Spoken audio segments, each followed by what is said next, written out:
Alongside Anthony Stewart and Elliotte Friedman, deja vu all over again for the Toronto Maple Leafs. For a seventh straight time, they lose a playoff series. And for this core group, it's a seventh straight time with an opportunity to eliminate their opponent. They fail in doing so, which means we have to imagine change is coming. Anthony, what's next for the Toronto Maple Leafs? Yeah, it's a little early to do a full debrief, but I think the Toronto Maple Leafs have to make some changes going into next season. This group just has not got it done. And they need some meaningful minutes. Guys like Liljegren, you have some Russian players coming. You have to go youth, because to go the full distance, you got to use your full system.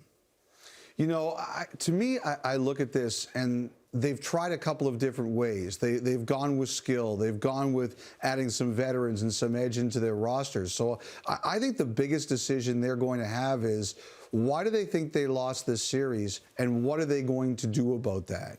And I'm a big believer in, if you have elite level talent, you ride that talent and you keep going with it. You look at Pittsburgh. After Crosby and Malkin won the first cup, people thought they were finished before they won numbers 2 and 3. How many times was Ovechkin written off? The Tampa guys who won the Stanley Cup last year, they were written off the year before.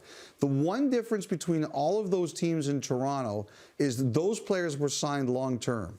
Toronto's core guys really aren't, aside from Tavares. And that's the kind of question that I kind of sit here and wonder, is Toronto going to say, we want to bet on our talent, but we don't have it with the same kind of term that those other guys did? And that's going to make a pretty interesting offseason for them. And you bring up an interesting point, because regardless of how well this group did, it was going to be a one-and-done situation with this collective group. Because when you look at the list of UFAs, and it's a lengthy list, Anthony, there's going to be some change coming. When you look through this list and a lot of veterans there, what do you see? Yeah, I think you got to find a way to sign a Jason Spezza. He really outperformed his cap hit this year. Wayne Simmons had a pretty good season.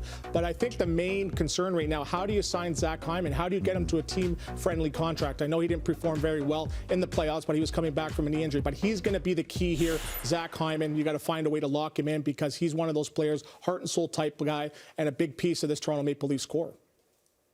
Agreed.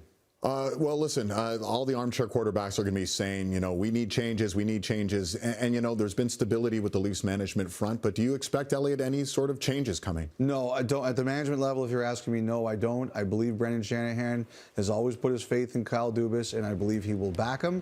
And I will believe that my personal feeling is they sit down together and they figure out what went wrong this year and how to fix it. Well, for the Leafs, another heartbreaking first-round exit, and this one a historic one. We were all anticipating a great matchup with their great rivals, the Montreal Canadiens, for the first